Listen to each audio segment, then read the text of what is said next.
This event is made possible by the Honda Center for Human Rights and International Justice, which is the umbrella organization here on campus, helping to organize a whole range of human rights events, etc. One thing that I should announce for the students is that a minor in human rights has recently been approved.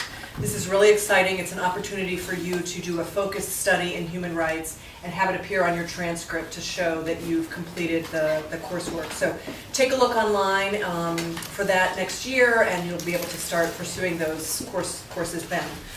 This event has also been supported by the Worldwide Support for Development, which is Dr. Honda's sort of umbrella foundation that does a lot of work all around the world on human rights and development issues.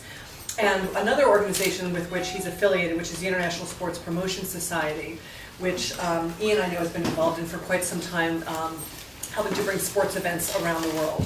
So quickly to introduce Ian, many of you have his bio as it was on the flyer, but he's a really fast swimmer.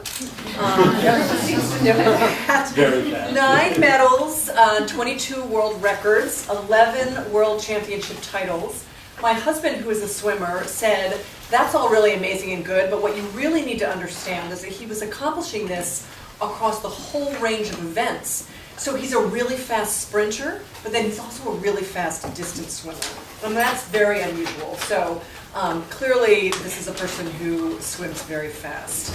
What many people here don't know, however, is that he has become very much a human rights activist and defender. In Australia, but also more globally. But I want to tell you a little bit about his work here because he's not as well known for that in the United States. He's taken on a number of really important issues that are very central to human rights in Asia and also in Australia, but that we're also seeing more globally. So LGBTQI rights is an issue that he's been very involved in, working with Indigenous rights in Australia, which we'll hear a little bit more about today, and also taking on the issue of trafficking in persons, with Asia being both an origin country, a set of countries, a set of destination countries, and also transit countries. The issue of human trafficking is really central to protecting human rights in the region. So I think our plan today is to have Ian address us for a little bit about his transition from the pool to a career focused on promoting international human rights around the world. And then we'll do a little bit of Q&A, the two of us, and then we're going to open it up and let you all ask some questions of him as well. I know we have some athletes in the room, human rights students, professors, etc. So all of these topics, I think, are on offer. So with that, I'll turn it over to Ian. Thank you. Thank you all. Thank you firstly for having me here as well. It's a pleasure to be able to travel around the world and be able to talk about these things. To be able to give you a little bit of a snapshot of, I guess, my early years and my swimming part of my life. When I was 14, I first made the national team, very young swimmer. When I was 15, I became world champion, the youngest world champion in swimming.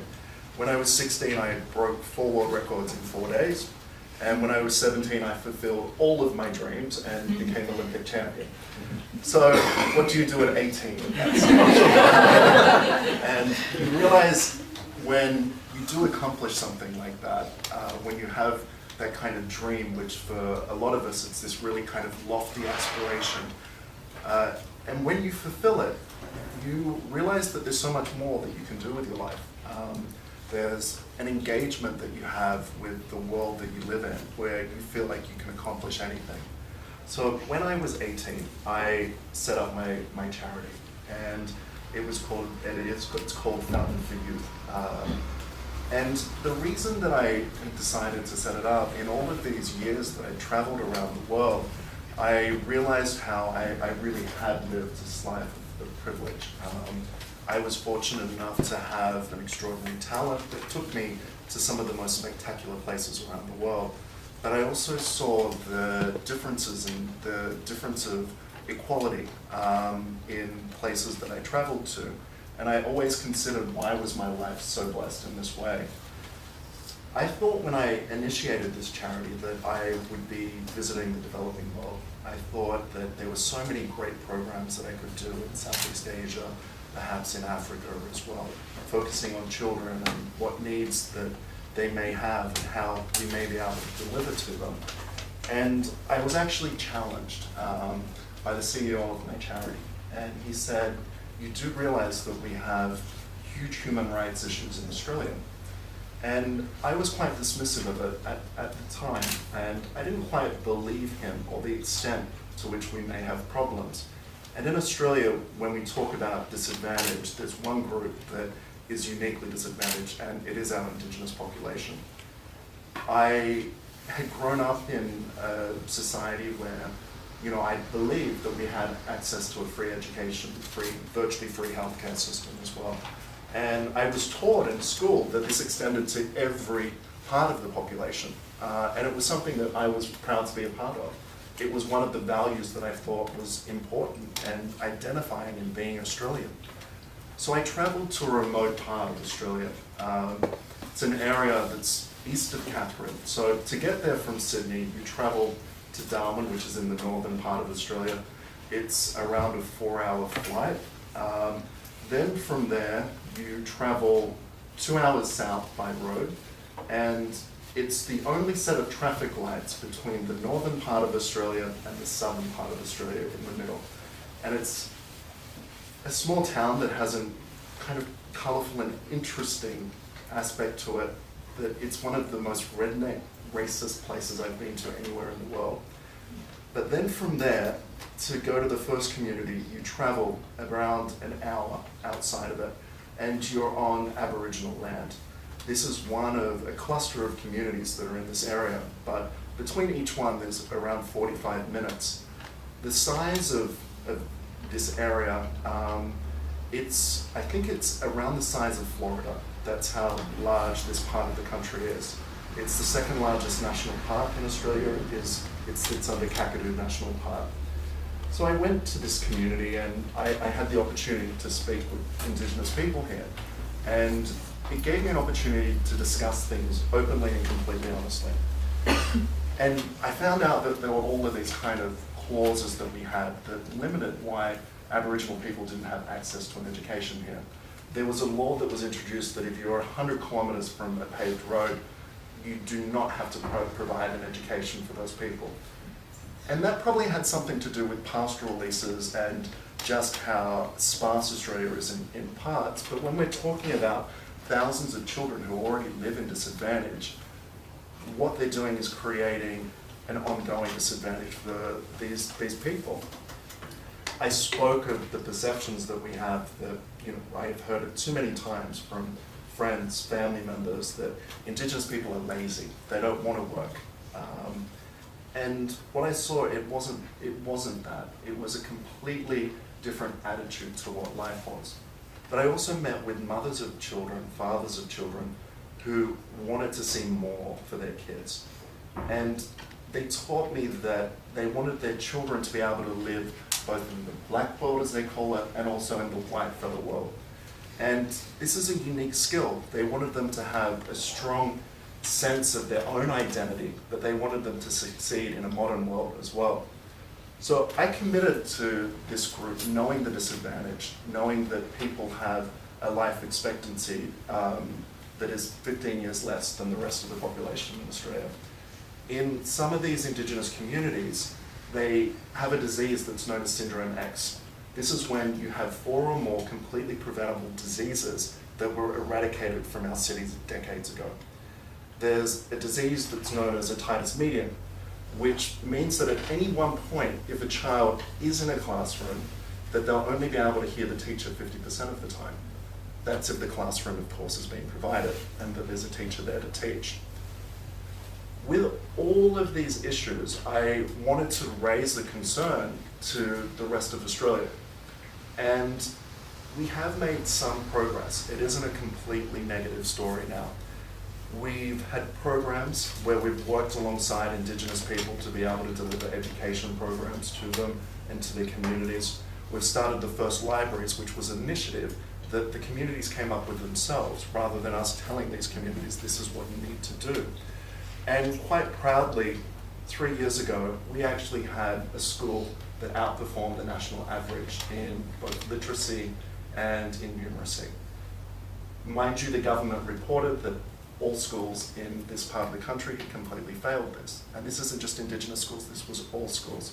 So I wanted to remind the politicians, no, you have a good story here, rather than reinforcing this negative stereotype that's out there and to actually give these communities some pride in what they've actually accomplished.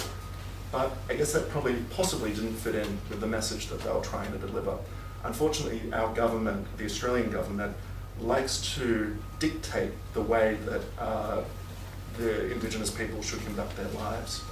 And we've had a number of issues where it's been from the lack of understanding of what Indigenous life means and the value that it could present for Australia as well.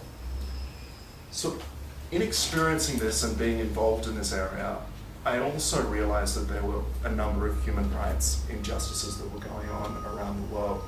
And I wanted to be able to lend my support and my voice behind these issues. And most of them come through my experience. I was in Africa quite recently, it was last year, and I'd been filming a documentary. It was in Tanzania at this stage, and I traveled from 4 hours down a dirt road to get back onto what was described as a highway for 2 hours to then get back into a city called Arusha. And unbeknownst to myself, it was the day of the announcement of the Supreme Court's decision on whether or not to allow gay marriage. And I can remember clocking someone, and it was two men walking across the street holding hands. And I know it's quite common in Africa to see things like that, but I kind of felt to myself after seeing this on the news, perhaps this was quite defiantly. Because in Kenya and also Tanzania, it's against the law to be gay. So one country is 15 years in prison, the other's 25 years in prison. But I remember when I got into my room, I had a long shower, I'd been camping in the middle of one of the savannas there. And I walked out, and I was taking malaria tablets at the time. I don't know if anyone's taken them before, but I was taking the ones that make you a little crazy in the head, where you think people are coming in through the door. So I can remember seeing on the news ticker, US Supreme Court allows gay marriage, and I thought I'd lost my mind. I knew that the decision was coming up, but I didn't realize it would happen so quickly. And my mind very quickly turned to those two men that were crossing the street, and what this could mean. It's important that this happened in the US, and it's something that hasn't happened in Australia yet. But I thought, well, how this could change perceptions, how this will challenge what this notion is, and understanding kind of cultural sensitivities within this area. And I then realized that also these laws that were introduced that banned homosexual relationships were introduced during colonial times. There's a tremendous amount of literature and evidence to suggest that this was something that was accepted in different parts of Africa and in African culture. I then considered kind of my struggle to kind of work out my own sexual identity, and I kind of felt, what would it be like to be born into one of these countries? I also looked at, well, what does it mean in one of those 47 countries where it's still illegal, or perhaps the 10 countries where the punishment's death. And I had to consider what it would be like to be pushed off a building just because of the person who I may love. And then knowing that people have such a tremendous amount of hate that they will find stones the appropriate size that will break your bones and where you can hope to drown from an internal bleeding. So the message that the US created in this is a very positive change that we can see in the world. For me, watching what the Supreme Court decision, for the first time in almost a decade, it allowed the US to regain its moral authority in the world. I then continued to look at different aspects and different challenges that we have in human rights. I was invited, and this was my introduction to the Hunter Center and to David and Beth and the work that is going on at Stanford here and what's happening around the world. And I was fortunate to be able to listen to the brightest minds in this area, and I realized the power that each of us has as an individual. Because of the way that our society has changed, as consumers, we actually have the opportunity to voice our concerns in the decisions that we make each day. I believe that each of us should be the change that we wish to see in the world, and that we should act on that each day. When I was there, we kind of proposed an idea, which was, think of a set of traffic lights. And if we look at products, we could look at any product for this matter, and if it's something that's been obtained through slavery, through trafficking, or through a human rights violation, we put a red dot on it. And it means consume it, but know that you're purchasing this at the pain or the cost of lives of others. Then we had the green light. That means that it's a company that has sourced this product in an environmentally, but also a socially sustainable way. The yellow light, of course, is somewhere in the middle, which is where a lot of companies probably stand. But a simple example for you would be looking at perhaps a chocolate bar that's sourced in the responsible way. Many companies do it, and you have the opportunity, if you have that green light, to say that this is the way that it was produced. And I think it's a value commercially, and I think the marketability of these products could actually send a very positive message. In considering my travels as well, I look at each country and their rankings, where they actually fall on these issues.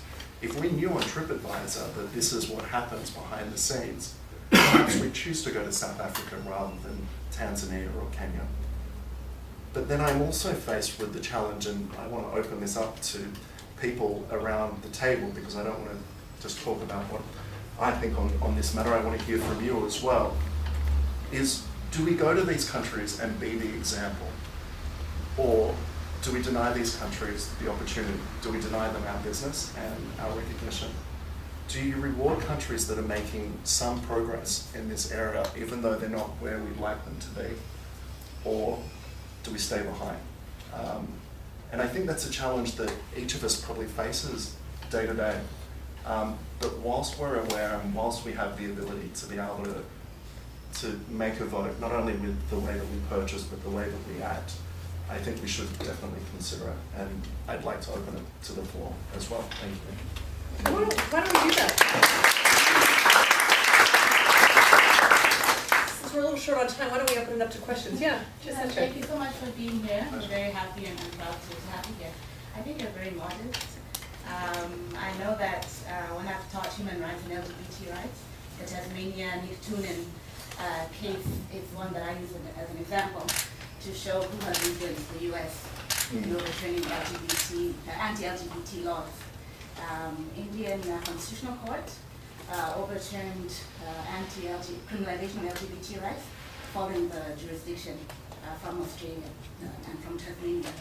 So I think, yeah, you were probably 10, 15, 20 years ahead of the US and many others. So I think moral guidance came from you and not from the US in that respect. I also wanted to just voice something that I think is important. South Africa and the US, I know there are more murders of transgender, lesbian, and homosexual, more murders against these communities than in Tanzania, for example, or in Zambia, where they're criminalized and remain continue to criminalize. And I think that's an interesting thing to think about. So South Africa protects LGBT rights in the Constitution, but some would even argue that that constitutional protection has led to increased, doubled, tripled rates of murder and violence against these communities. Whereas in Tanzania, Zambia, the murder rates are extremely low. So that's something that I think about when we think about law. Does law follow, does law necessarily lead to greater tolerance? So that's the question. Yeah, I believe our laws should be a reflection of what society as a whole values, whilst at the same time never allowing for discrimination of any peoples within them. I think that should be the basis of how we set out our laws. And I think when we look at kind of the extreme example in an LGBTI kind of sense, I think because we've had it quite good in Australia, there hasn't been this insistence in changing the rules. And I look at what's happened recently in Ireland and look at the problems that they had in this distancing that the country almost feels like they should make on the past wrongs that have been done by a very conservative Catholic-based society, and they've wanted to change quickly. Tasmania in Australia was the last country to remove the sodomy laws, but was the first to implement civil unions. and there's a desire for change when you see a problem. But when the status quo seems acceptable to people, we don't push for progress. And in looking at these issues and around transgender, we're at a very, and it seems like a very early stage of this conversation. I know that there's laws in Australia at the moment, which is the gay panic laws, where you can actually defend yourself in court if a woman was to hit on another woman and she was murdered in that particular time. It's considered a reasonable defense to say that I was so afraid that they were gay and they actually can defend themselves for murder, which needs to be removed. And as we look at, and I think it's happening in the US at the moment, around whether or not you have to go to the bathroom if you're assigned sex at birth, I don't see the risk, but I understand the fear that people have in this area. We all want to protect our children. This is what people are talking about. They don't like the idea that this is, and they consider a transgender person that really is a man in a dress, rather than it's a woman in the wrong body. And I think this is the conversation that we need to have broadly, and to give people more exposure in this area so that we can come to very thoughtful and rational procedures so that we all have a vested interest in getting this right. Thanks for being here. My name is Juan, I'm from Argentina, maybe one of the most progressive country in the world in LGBT rights. And I wanted to ask you, because you mentioned like civil union, and for example in our region, that's, in Latin America, 80% of the people can marry actually. And last year, Chile passed the civil union, and no one in Argentina in the region saw that something as good, because there is legal discrimination, because there were two projects, one marriage and the other one civil union. So I would like to ask you, do you think that we have to celebrate that as a progress, or still like part of that legal discrimination? We're like just saying, okay, we give you rights, but you are not the same as the rest. I think it's, and it's this consideration, is it okay to make a step rather than taking the two steps that are necessary? And it's whether you reward what is better behavior rather than ideal behavior. I think as long as we have these kinds of restrictions in place, we actually create a division where you actually have second-class citizens. And you consider what this means to young people growing up. And we talk about this language that we have around sexuality, and when the perception is that it's always a bad thing. Even the way that people flippantly will say, oh, that's gay, and that kind of thing that we hear young people say all the time, it's mostly used in the negative and not in the positive. And I feel as though until you have that equalization of rights, there will never be a true acceptance and an entire acceptance. The preference for most parents still is, of course, to have straight children. And we have to get to the point where, the sexuality of our children really is irrelevant, where we're happy for them, and I'm sure each individual family is happy for their children because they love them. In Australia, we've had, and at the moment, the government's insistent that they're going to put a plebiscite in, which is a non-legally binding agreement that will come in Parliament, where supposedly they will act on it. But my concern is our government's using this as a storming tactic, and this is perhaps what's happened in Argentina as well. And I think when the majority, and in Australia it's the vast majority of society, actually over a period of probably 30 years now, has thoughtfully come to the decision that we have no issue with gay marriage. And it's in the high 60s, around 68% of people in Australia support marriage equality. Even now, we talk about, we have the different lobby groups like what there would be in the US. There's the Australian Christian lobby, but the majority of Christians now in Australia, it's at 52% for the first time, support gay marriage as well. So their lobbying group won't be representing the voices of their community, yet they still will go at it to try and stall this. And in a secular country like Australia, multicultural, which just doesn't mean what country you came from, it's what community you're from, I find it unacceptable. Penelope? I'm curious, so you gained this platform and this voice and fame through swimming, and then you have these issues that you so thoroughly care about, and you have this opportunity to use that platform. But I'm curious if you can talk about sort of like what the difficulties have been in sort of like transitioning from, you know, being seen as a swimmer and then having this sort of these issues that you'd like to give better voice to, but also that means you have to be the voice for it, even as you're sort of learning about them and taking on board the information. It is difficult, and to know that, I know that you know, my results in the pool get me into the door, and I know that, and I'm okay with that. It's fine. But I also have really, I've made sure I've worked hard to educate myself in a way where I can speak appropriately on issues, rather than just kind of being that customary figurehead that we see that really is quite vacuous in what they know. They just think it's a good idea. And so when I talk about an issue or a group, I need to have the understanding first before I begin to talk about it. But the challenge, and there's a difficult part of this, that, you know, what you should be doing as an athlete is making yourself as popular as possible. So that means kind of sitting on the fence with most things. But I also see the value of the individual in our role models, in the people that we look up to, that you shouldn't be a fence sitter. I think we should have opinions, and just because I may disagree with someone on a particular issue doesn't mean I don't like them. We just have a difference of opinion, and that's okay. But I know when I first started doing work with the Indigenous community, I was kind of advised to steer away from it because of the way that people felt, the kind of conversation that you may have over dinner and at a barbecue, the racist comments that you hear in this space, and people, you know, it kind of affects your appeal to the broadest part of the market. Now, for myself, I didn't accept that. It wasn't good enough for me. I wanted to be my own person in all of this and not lose sense of my identity.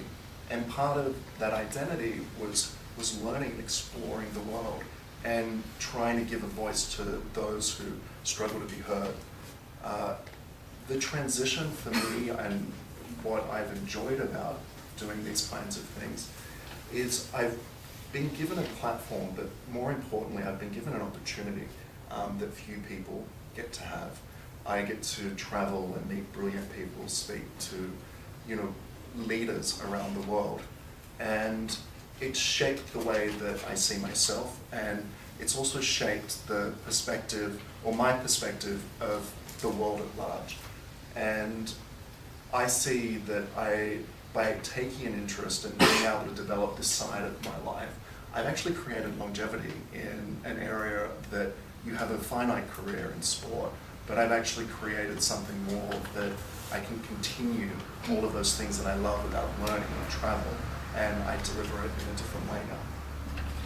I have a question. I hope this is not too personal, although you've talked about it publicly, and you have a piece recently in the Huffington Post about mental illness and your own struggles as a teenager with depression. Sure. Could you talk a little bit with how you...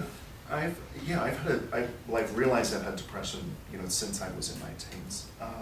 I just knew that there was something that just wasn't right.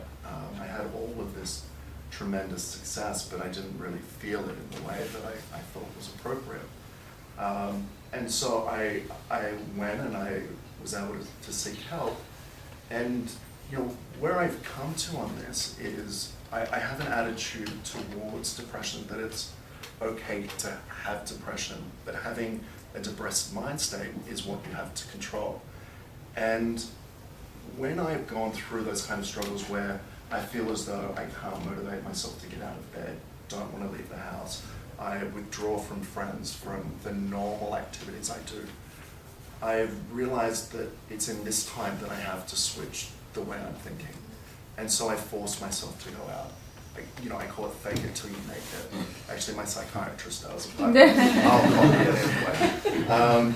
And I found ways, and it's just being able to discuss it with someone and being able to say, you know what, just give me 24 hours, I don't want to leave the house, but I'll be okay then, check up on me then, and don't ask me if I'm okay, I'll be fine.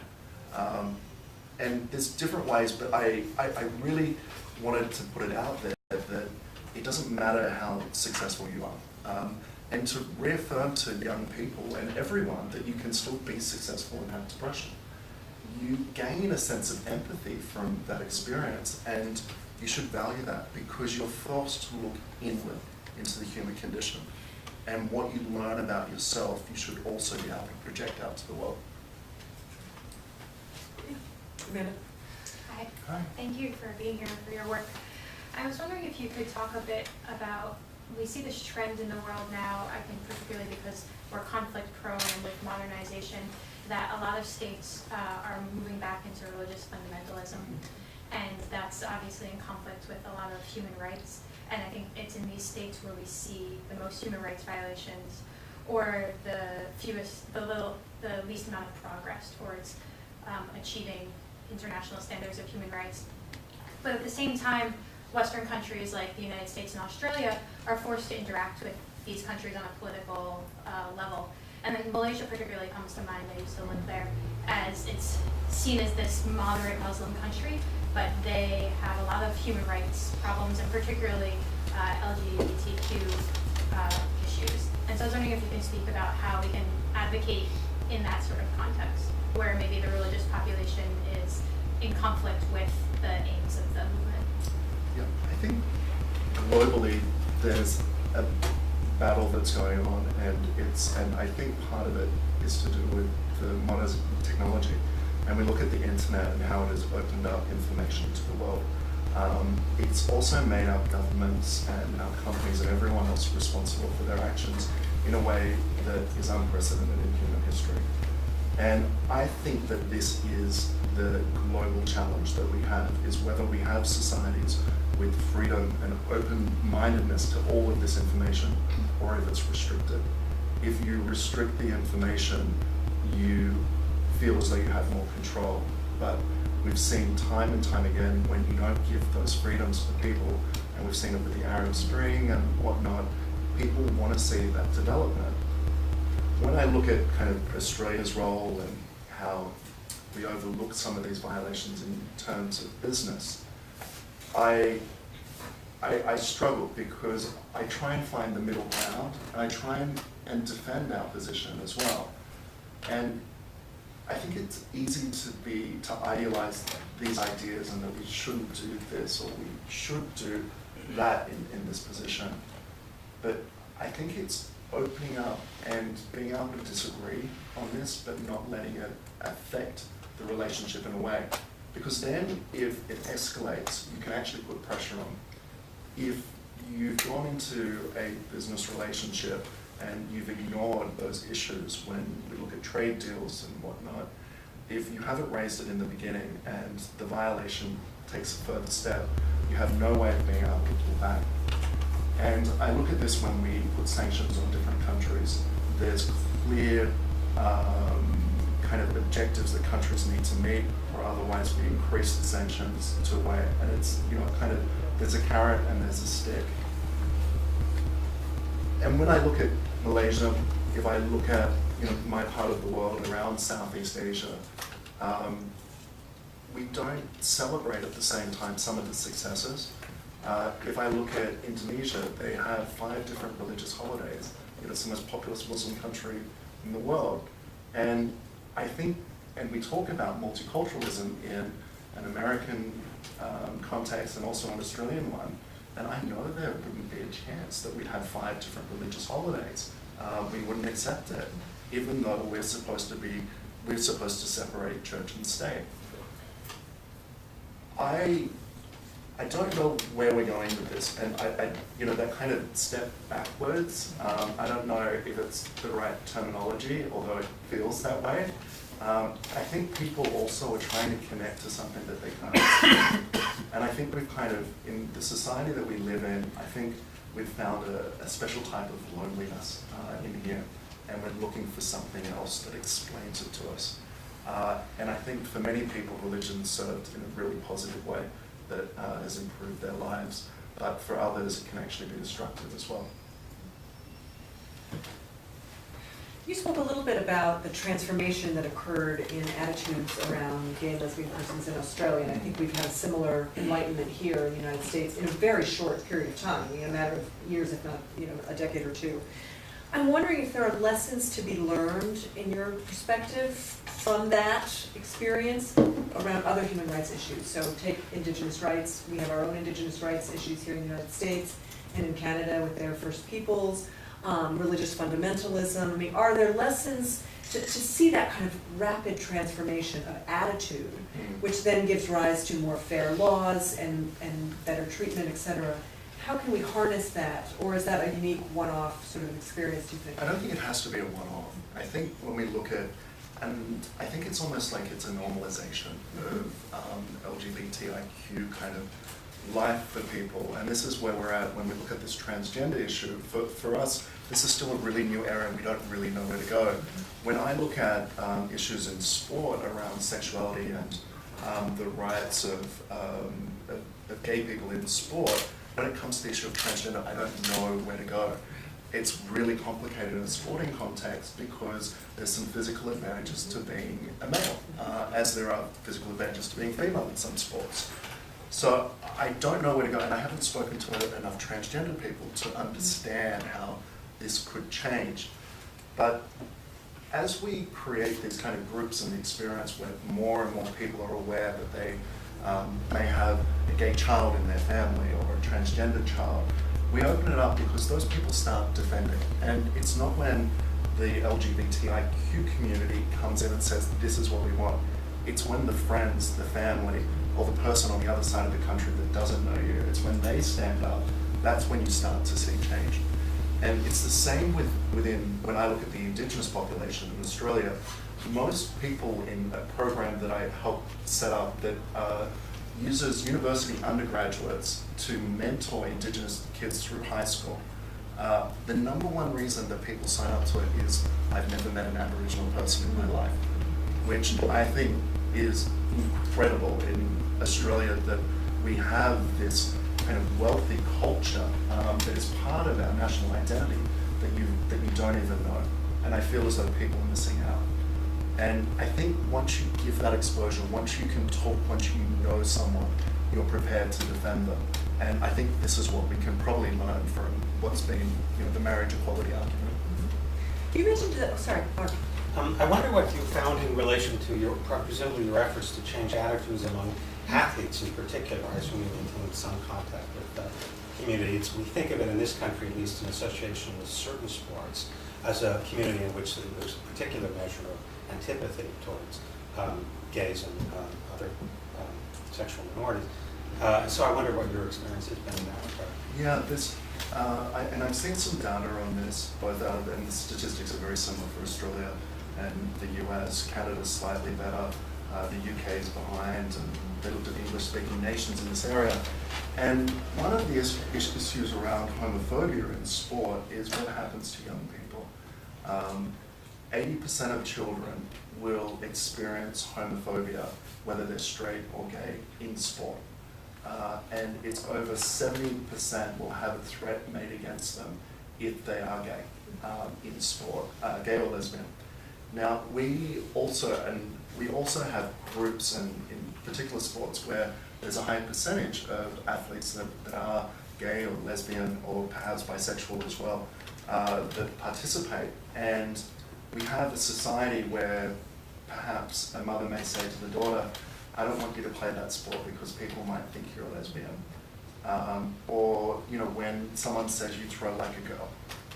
These kinds of phrases that a lot of people don't think, and they wouldn't think that they're completely homophobic, but if you're someone who is gay, they do hurt, they do affect you. And the other issue is what happens in the crowd. In sport, my experience was quite good, but I know that if there were particular parts of the country that knew that I was openly gay, there would be homophobic slurs that are made. And we look at kind of the football codes that we have around the world in particular, and we see that there's not too many out gay athletes. I mean, going into the Rio Olympics, I only know one or 2 male athletes who are out in what will be 6,000 male athletes that compete at the Olympic Games. So in our countries we've made progress, but there's a lot to be done in the rest of the world also. And I think the way that we start to stamp this out is we need really positive voices from the LGBTIQ community and outside it that say homophobia has no place in sport. We see it the same way as we see racism. It doesn't affect the result of sport, so it shouldn't be in there. Just a small question regarding this. In the last Winter Olympics, that were in Russia, there was a lot of movement because Absolutely. of the anti-homophobic laws that Russia passed. What do you think about that? Because there was like it was I think the first time that all the athletes there like supported were against that laws. Well, this is where sport is tremendously powerful because it can cut through political boundaries. The International Olympic Committee had to make an agreement with Russia that the athletes would be protected. It was the first step, and since then, the International Olympic Committee has actually changed the Olympic Charter. It used to read, "We protect both men and women," and it went on with the rest of the charter of what they do. And it now reads as, "We protect both men and women and any person's sexual orientation." So it was changed as a response to what Russia had done, and it means that from now on, all athletes have to be protected. If you win the rights to host the Olympic Games, you may have to change laws in your country. And they may be temporary, but I think it's a significant step that sports being able to raise above what may be a politically divisive issue and say that we are going to protect everyone. And this is sensitive within the International Olympic Committee because when you look at the voting powers, there's a great representation of countries that don't have rights for gay, lesbian, transgender, intersex and queer and bisexual people. And I think we've made a good step. I've actually been encouraging the IOC to now start talking about this because no one knows about it. And that's the next step of, the peak body in sport is now saying that we accept, people's sexual orientation and it is an issue for us. So you mentioned your documentary, and I think it's very much a story about our common humanity. Would you talk a little bit about what your project is? Yeah, I filmed, it was really neat. I filmed a documentary where with 2 other presenters, I traced my DNA back 200,000 years. So my ancestors began their life, like everyone else, it's in Africa, in Tanzania, and then we followed a journey up the Rift Valley. But what we also found out, and it's the first time I believe that we've been able to do this with DNA on both the paternal and the maternal side, to know exactly where you may be and what genes are kind of developed because of the places you were. I know factually that my family crossed the Red Sea rather than walking up what would be the Suez Canal now and around into Israel. That my family would have been in Yemen. We didn't film in Yemen. We filmed in Oman. That was a little bit safer, but it looks like Yemen. And then one of the other, I was then in Israel where, in archaeology terms, what they want to find and what they're looking for. They know that 10 kilometers apart, there was a site where Neanderthals were living at the same time as modern humans. And because we have Neanderthal genes, we know that we actually bred with the Neanderthals, but they haven't found them together yet. So that's what they're looking for in Israel. We went and looked at this site. And what came up, we all kind of identified through nationality, where we're from, through ethnicity. But for each of us, and the 3 Australians that did it, it's kind of the story of how we all came to Australia. For the first 70,000 years, myself and Anglo-Australian, there was a European Australian that represents kind of a migration that happened around the wars. And there was an Indigenous Australian that tells that very early story of coming to Australia. And for the first 70,000 years, all of our ancestors, our families, were in the same locations. So that split was 130,000 years ago. 2 of us continued on our journey, and it was only 60,000 years that our families weren't in the same part of the world. And this notion of kind of city-states and things like this, before this, we were just human. There may have been another group over there or over there that may look a little different to you, but we were all human before this. And this journey in all of it and working out the contribution, I thought mine would be the boring story. I thought, and for countries where there's kind of been these unique kind of ways of migration, the United States would be the same if you look at this. I thought my story would be very boring, but I found out in that long history of 200,000 years, it was fascinating. My ancestors were part of a group of people that contributed, horses to animal husbandry. They created the wheel. They also gave me the genes that mean that I can eat ice cream, which for me is a big plus. I love ice cream. So it was a great trip, but in coming back to Australia and looking at these important things of how religions play a role in shaping our views of who we are, and speaking to these great minds around the world about these kind of big questions, you really realized how similar we are. And when we look at it in the human rights context, in this documentary, if the camera's not listening, we actually reveal that there's an alternate possibility that they assumes Indigenous people walked to Australia, but there's evidence to now suggest, and I might have to go back up to the map room, by the way, to look at this, that Aboriginal people came on boats as well to Australia, which means that the entire continent, and when we look at refugees, that all of us have either come to Australia by a boat or by a plane. And I hope that that changes the conversation in Australia on what Australia can be. That's a great way to end. Please join me in thanking our speaker.